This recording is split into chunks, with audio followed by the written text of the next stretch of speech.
Amreli police અધિક્ષક શ્રી સંજય ખરાત સાહેબનાઓએ અમરેલી જિલ્લામાં ખાણ ખનીજની ગેરકાયદેસરની પ્રવૃત્તિ કરતા વાહન ચાલકો વિરુદ્ધમાં કાયદેસરની કાર્યવાહી કરવા અમરેલી જિલ્લા પોલીસને માર્ગદર્શન આપેલ।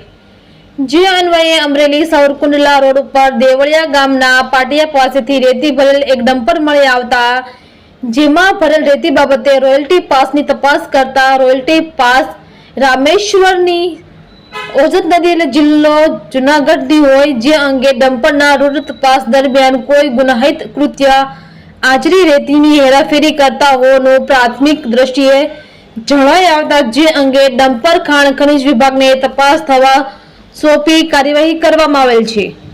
તેમજ એક ટ્રેક્ટરમાં ગેરકાયદેસર રીતે રેતી ચોરી કરતા પકડી પાડી ખાણ ખનીજોનો મેમો આપવામાં આવેલ છે।